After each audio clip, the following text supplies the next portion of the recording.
Welcome to the deep dive. We take your sources, articles, notes, research, and really pull out the key insights. That's the idea. And today, we're diving into something that, well, it gives you that little shiver, but it's also deeply fascinating. We're talking about haunted places around the world.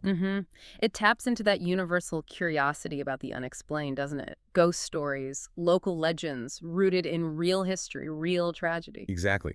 And our mission here is to look behind the spooky stories, uncover some surprising facts, historical links, and figure out why some places just hold on to these reputations. And we'll try to get you up to speed on these spots quickly without drowning you in details. We've gathered some really compelling examples from across the globe. Yeah, looking through the sources, what really jumps out is how often serious tragedy or really strange events seem to become part of the place itself. Right. It's not just that something happened there. It feels like it's still there, woven into the fabric, like you said. Like the past hasn't quite left. Precisely. Like an emotional energy has soaked into the ground, the buildings. So let's start this deep dive. First up, Romania.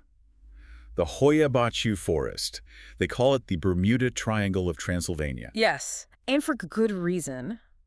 The sources mention some really weird physical things. Trees twisting in spirals all clockwise, and this perfectly circular patch in the middle where nothing grows, just bare earth. And science can't explain it? Nope. No explanation for the trees or for this dead zone. Weird. And the local stories are just as strange. They've been around forever. People talk about that dead zone being a portal. A portal, like people disappear. Exactly. The forest is actually named after a shepherd who supposedly vanished there, along with, what, 200 sheep? Whoa. Gone without a trace. And there's another story. A young girl disappears, turns up 5 years later looking exactly the same. Same age, same clothes. Okay, that's properly unsettled. It really is. And it's not just ancient folklore. There's a modern twist, too. No. Yeah, apparently a military technician reported seeing a UFO land there back in 1968. Seriously?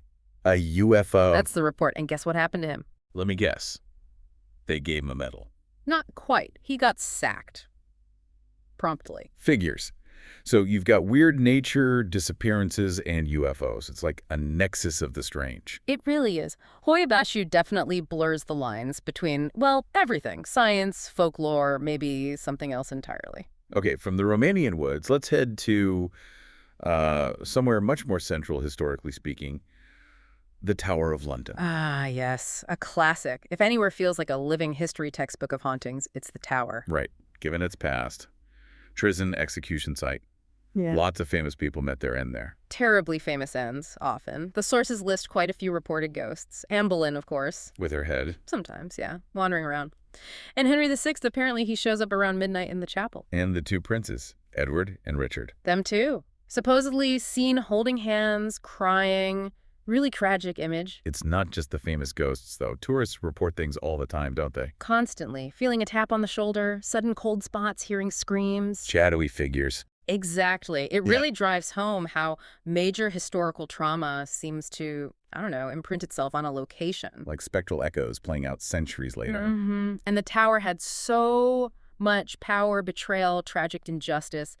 It's like those emotions just cling to the stones, makes the past feel very, very present. Okay, let's cross the water to Ireland. Leap Castle. This one has a particularly, well, gruesome story. Gruesome is the word. The origin of the main haunting is just shocking. Inside the O'Carroll clan, one brother stabs another. During Mass. During Mass, yes. Right. In the chapel, which is now known as the Bloody Chapel. Chilling name. And it's haunted by the priest brother. Reportedly, yes. But that's not even the worst of it. Oh, what could be worse? During renovations back in the early 1900s, they found something. A secret dungeon. Okay. But this wasn't just a holding cell. It was designed so prisoners would fall onto wooden spikes below. Oh, God. Impaled. Impaled. A slow, agonizing death. And they found, well, the sources say enough decayed bodies down there to fill 3 carts. 3 carts. That's horrific. It really makes you wonder, doesn't it? How much suffering does it take for a place to hold on to that? Yeah. Become haunted. It seems like extreme violence, especially that kind of deliberate personal cruelty, leaves a really deep scar, a visceral imprint. Maybe places like that act as like emotional resonators for all that past pain.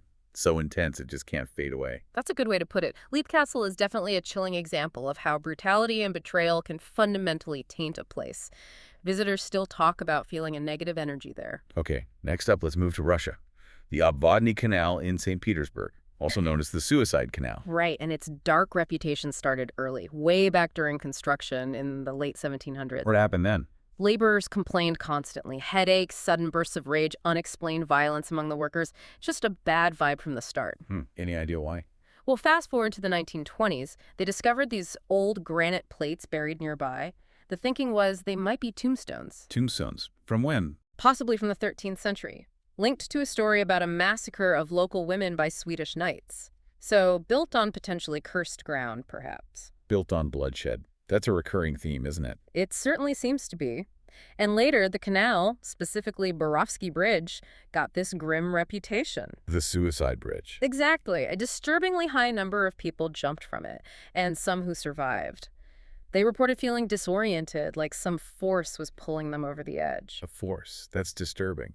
So, a combination of troubled construction, ancient burial grounds, and modern tragedy. It all weaves together into this very dark tapestry surrounding the canal. Okay, let's head east now. Chonei-no 81 in Beijing, China, often called Beijing's most celebrated haunted house. Yes, Chonei Church, though its early history is murky, records seem to be lost or were destroyed, lots of mystery. And stories of disappearances. The supposed builder, a British priest, reportedly vanished without a trace. And later there's a story about the mistress of a Kuomintang officer. What happened to her? The legend says she hanged herself inside the house after he abandoned her when the communists took over Beijing. Her ghost is said to be the main presence. Are there accounts of actual encounters? Oh yes, quite a few chilling ones. One story involves 3 builders, maybe drunk, who decided to knock through a wall during renovations. They went inside and were never seen again. Just vanished. Wow. Vanished. People also report hearing piercing screams from the empty building, and there's a tale from the Cultural Revolution. 3 Red Guards tried to stay there but fled in terror after just 3 days. Whatever's there, it seems pretty potent. Even hardened Red Guards couldn't take it. It certainly has a formidable reputation fueled by these kinds of stories. Lack of solid history just adds to the enigma. Now, for something visually quite different, La Isla de las Muñecas in Mexico, the Island of the Dolls. Ah, yes. This one is uniquely disturbing visually.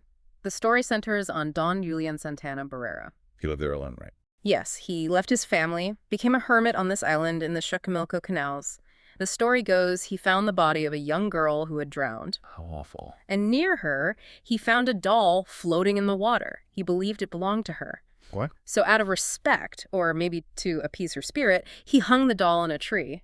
But then it became an obsession. An obsession. He started collecting dolls, discarded dolls, parts of dolls, and he hung them all over the island, hundreds, maybe thousands eventually. Hanging in the trees. Yes. Weathered, broken, some with missing eyes or limbs, creating this incredibly creepy atmosphere.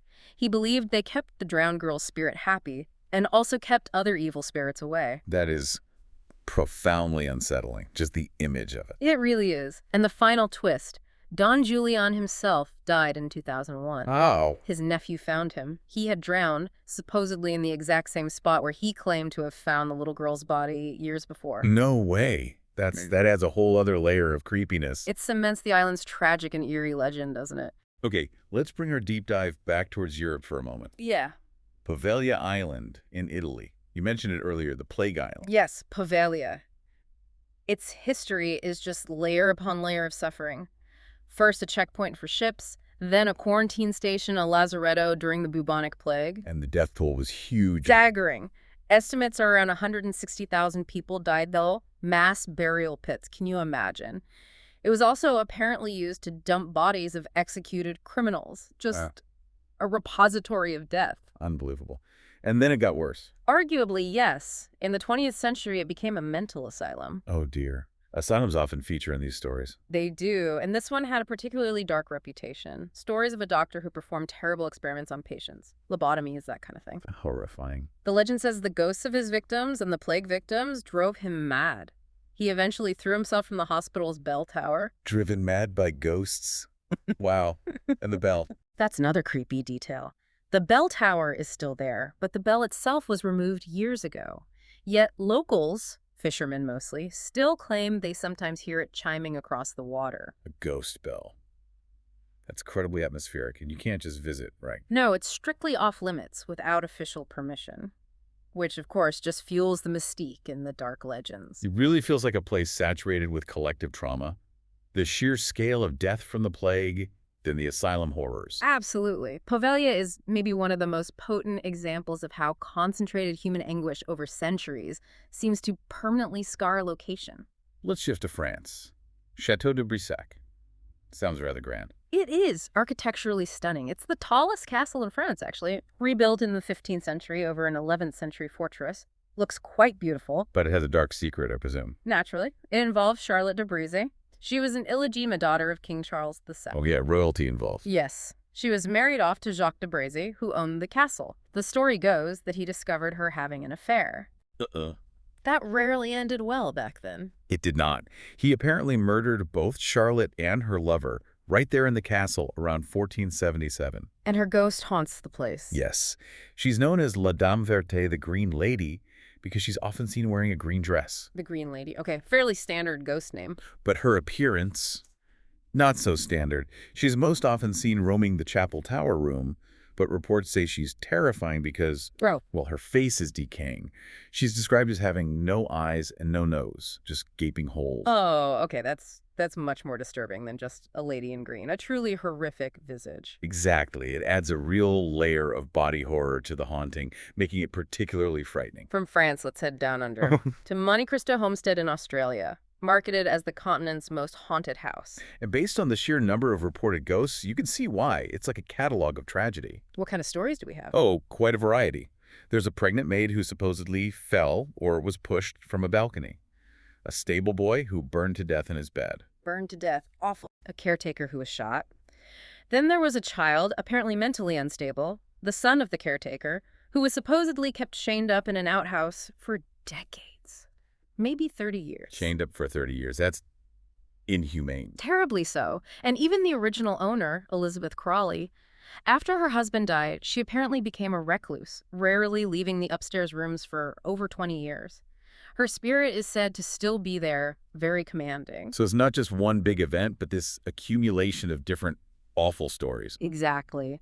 Multiple individuals, multiple types of tragic deaths or suffering, all concentrated in one property. And what do people experience there now? It's a museum, right? Yes, and they really play up the haunted angle. People report hearing jangling chains, maybe linked to the poor boy in the outhouse, frightening screams, sudden drops in temperature, classic haunting phenomena. It makes you wonder if it's the volume and variety of the tragedies that makes Monte Cristo feel so active, like a whole spectral cast. That could be it. It's not just one ghost story, but this collection of unresolved endings all layered on top of each other. A real orchestra of hauntings, as you put it earlier. Let's travel north now to Canada. Fort George, the Citadel in Halifax, Nova Scotia. A military site with a haunted rep. Yes, a significant historical military fort, built by the British in the late 1700s. It saw action, including a brutal ambush by U.S. troops during the War of 1812.